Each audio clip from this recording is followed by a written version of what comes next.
The napkin felt wrong in my hand before I even unfolded it. Thin, white, ordinary, yet heavy enough to make my pulse jump and my mouth go dry. The cabin lights hummed softly above me, the smell of recycled air and coffee clinging to everything, while my heart started beating like it was trying to escape my chest. If you're listening right now, subscribe and tell me where you're watching from, because moments like this don't announce themselves. They slip into ordinary days. I remember thinking how absurd it was, sitting on a commercial flight with strangers scrolling their phones, while my body reacted as if something terrible was already happening. The engines were quiet, the plane still at the gate, yet my instincts were screaming louder than any alarm ever had. I stared down at that napkin, at the warning written there, and felt the weight of a choice forming before I understood why. That was the moment everything started to unravel. I was already buckled into my seat when the warning found me. Not announced, not explained. Just a folded napkin slid onto my tray table by a passing flight attendant who never looked at my face.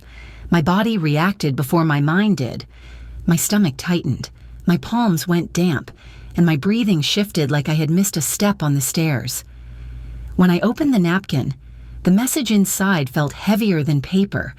It was brief, urgent, and completely out of place in the calm hum of the cabin. I told myself to be polite, to stay seated, to not assume danger where there was none. Around me, everything looked normal. People scrolled on phones, adjusted bags, settled in for an ordinary flight. That normalcy pressed against my chest harder than fear, because something in me knew this was not imagination. It was recognition. A quiet signal cutting through habit and courtesy, asking me to decide whether I would listen. I sat there holding the napkin, realizing that whatever came next depended on me in that moment alone. I am Megan Carter, and I am not someone who scares easily. I work as an ICU nurse, which means I spend my days around alarms, emergencies, and moments where staying calm is not optional. Over the last few years, my life has been full, but not light. Long shifts, strained relationships, and a constant feeling of being needed by everyone except myself had worn me down in ways I did not talk about. This flight was supposed to be simple. I was heading to Portland to see my mother after a surgery she kept downplaying on the phone. The trip felt like a pause button, a chance to step out of routine and be a daughter instead of a problem solver. I boarded tired, emotionally thin, but steady. I trusted my ability to read situations. I trusted logic more than imagination. That is why the warning unsettled me so deeply. I was not anxious. I was not looking for trouble. I was sitting in a familiar space, doing what millions of people do every day without thinking twice. Yet something inside me refused to settle. As the plane hummed around me, I became acutely aware of my surroundings, of small details I would normally ignore, and I could not explain why, even though everything still looked perfectly ordinary there. I scanned the cabin the way I always do without realizing it.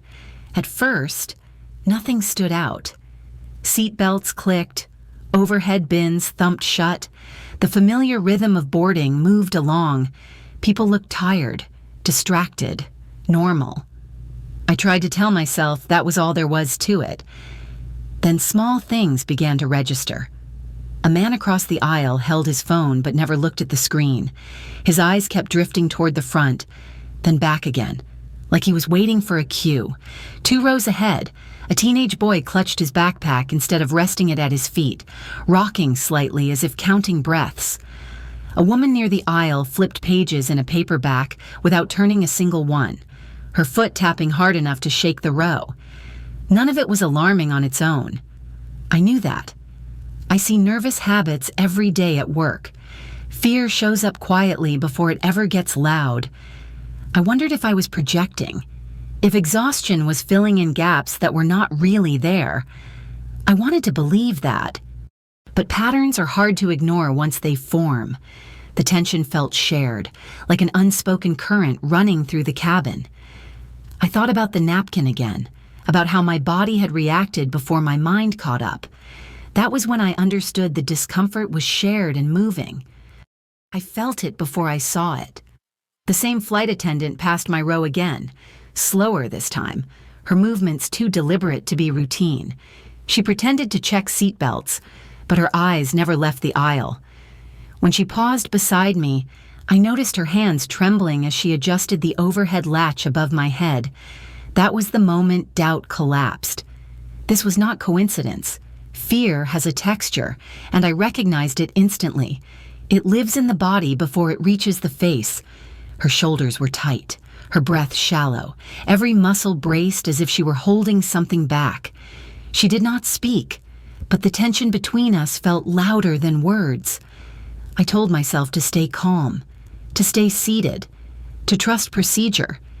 But another part of me, the part trained to read what people cannot say, was already alert. Whatever was happening was intentional. Someone had seen something. Someone was trying to intervene without being seen. As she moved on, the cabin felt smaller. My choices narrowed. The warning was no longer theoretical. It was active, deliberate, and unfolding whether I was ready or not, and my instincts stopped asking permission and demanding action.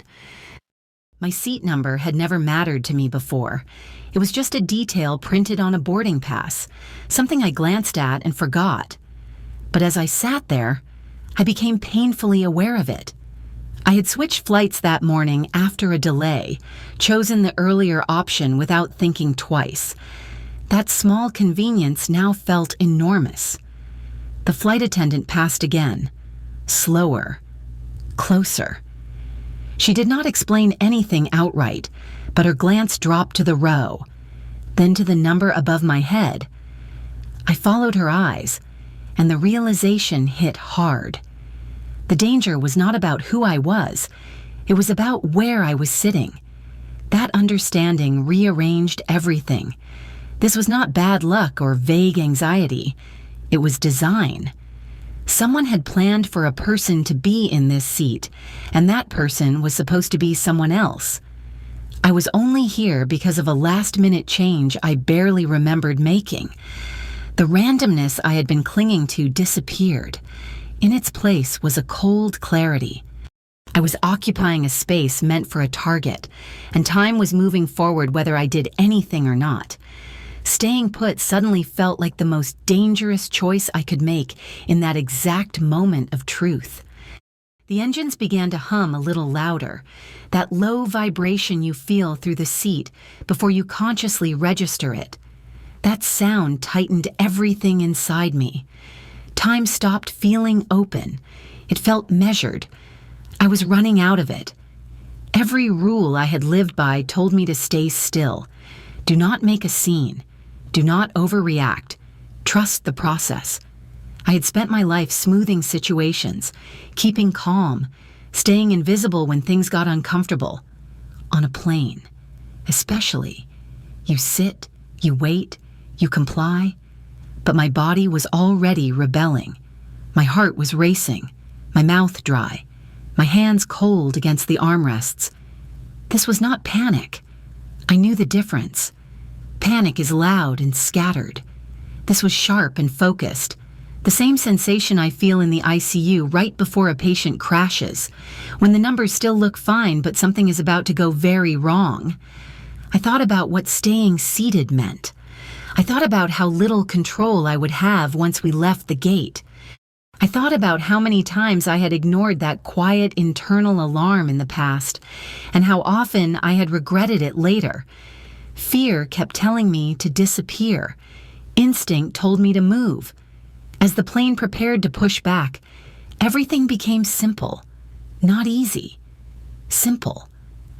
I could either stay where I was and hope I was wrong, or trust what every part of me was screaming. I stopped debating. I unbuckled my seatbelt, knowing there was no turning back. I stood up slowly, the click of the seatbelt sounding louder than it should have. The aisle felt narrower the moment my head rose above the seats. I became aware of my body in space, of how every small movement suddenly mattered. A few people glanced up, irritation flickering across their faces before curiosity replaced it.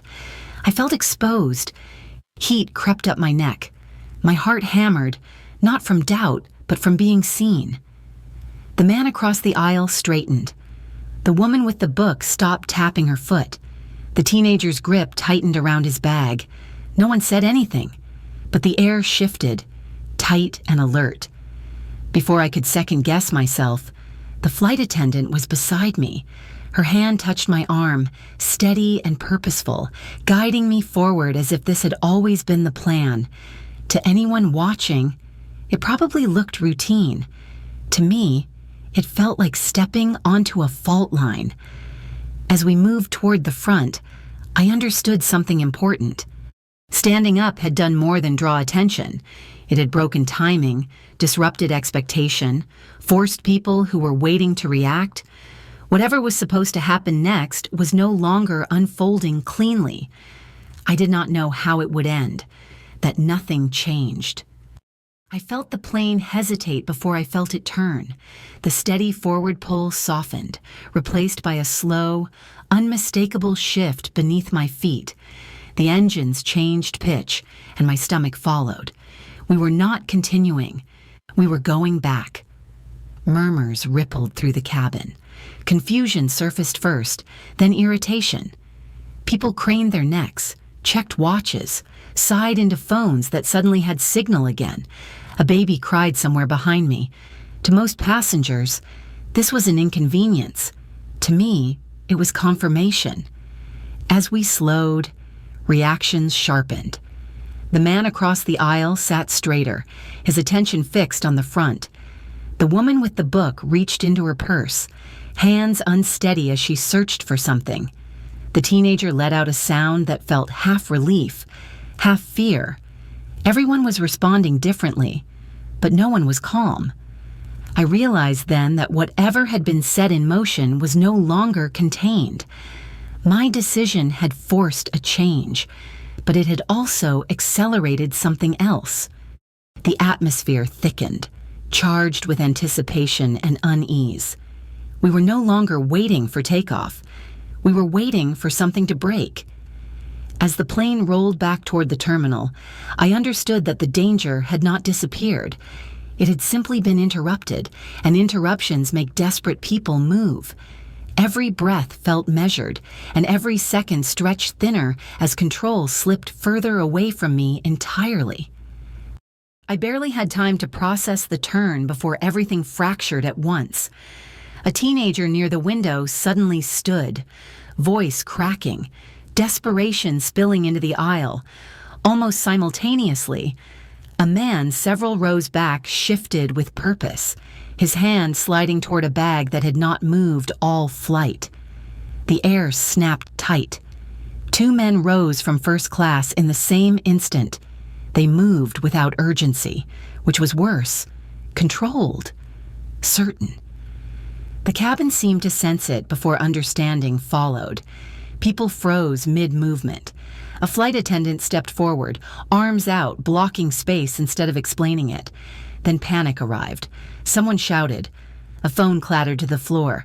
The teenager collapsed back into his seat, shaking, repeating that this was not how it was supposed to happen. I stood rooted, watching pieces move faster than my mind could keep up. One of the men reached into the overhead compartment above the seat I had left behind. My seat. He opened it slowly, carefully, as if sound itself mattered. Inside was not luggage. It was something compact, sealed, threaded with metal and wire. A small red light blinked, steady and patient. The cabin went silent in a way I will never forget. No crying, no arguing, just the shared understanding that we had been sitting beneath something waiting to finish a plan. My knees weakened. Minutes earlier, that space had been mine. I had been directly under it, breathing recycled air, thinking about schedules and family and nothing at all. Reality settled in, hard, clear, undeniable, deliberate, and waiting patiently. I remember the silence that followed more than the chaos itself. Once the device was secured and people were moved, the cabin felt hollow, like all the sound had been pulled out at once. That was when the pieces finally came together for me.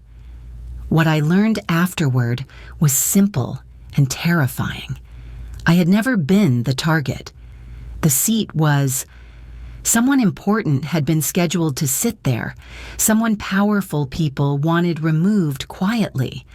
The plan depended on routine, on predictability, on no one changing anything at the last minute.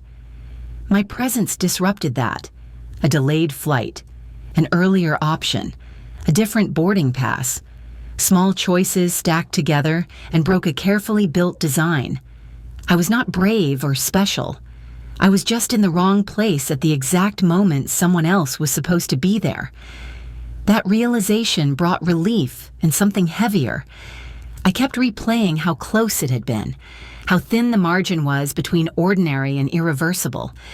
I thought about how many lives intersected in that cabin without knowing it, how many outcomes balanced on one unremarkable decision. I did not stop a threat on purpose. I interrupted it by existing, and that truth stayed with me, unsettling and grounding all at once, as the reality settled in. Long after leaving the plane, I understood how fragile safety feels when chance intervenes suddenly there. When we finally stepped off the plane, everything felt unreal. The air outside was quiet, heavy, almost too calm, like the world had not caught up to what had nearly happened. Emergency lights reflected off the metal of the aircraft, but I barely registered them. My body was exhausted in a way sleep does not fix. My hands shook once the adrenaline faded, and my legs felt weak, as if they no longer trusted the ground. Noise returned in fragments. Radios murmured. Distant engines hummed. People spoke in low voices, careful, stunned. I wrapped my arms around myself, not from cold, but to feel solid. Safe felt like a word I understood intellectually, not emotionally. Someone guided me to a quieter corner away from the crowd.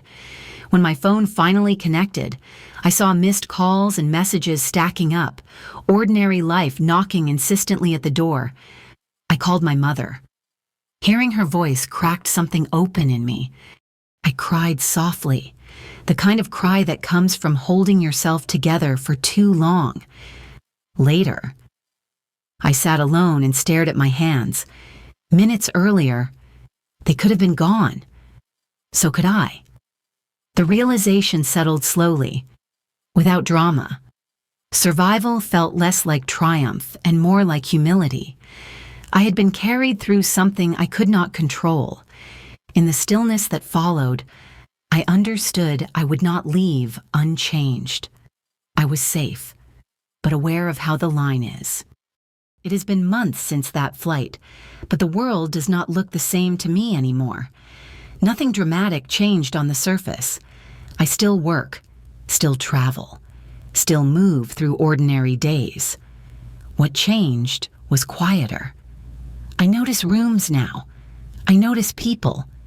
I pay attention to pauses, to tension, to that small internal nudge I used to dismiss as overthinking. I no longer rush to silence it. I listen.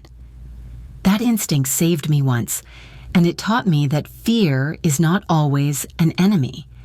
Sometimes it is information asking to be acknowledged. I am not afraid of flying. I am not afraid of crowds. But I am more present. When something feels off, I stop and ask why instead of pushing forward out of habit. I have learned that politeness can be unlearned, and that survival does not always look dramatic. Sometimes it looks like standing up when it would be easier to stay seated. There are moments when the memory returns unexpectedly. A sound, a smell, the low hum of an engine. When that happens, I breathe through it and remind myself that awareness is not weakness, it is a skill. That day taught me how fragile ordinary life really is, and how connected our choices can be. We pass through each other's stories without knowing the weight we carry. Paying attention is not paranoia. It is respect for how quickly everything can change. That understanding stays with me daily, shaping how I move, listen, and choose awareness over comfort without apology in small moments. I am sharing this story because it changed how I listen to myself, and maybe it can do the same for you. That day did not teach me to be afraid. It taught me to pay attention. Life rarely warns us loudly. More often, it whispers through discomfort, intuition, and moments that do not quite add up. We are taught to ignore those signals, to be polite, to not cause inconvenience, to sit still and hope for the best.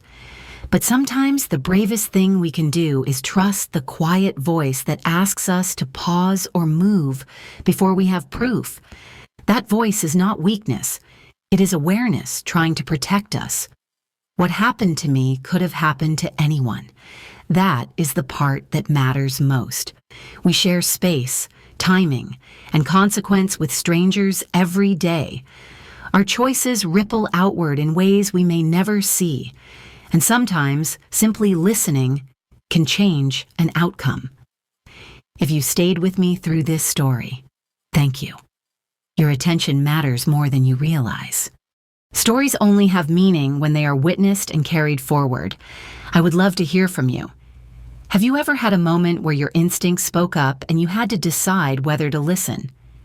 Tell me in the comments today here.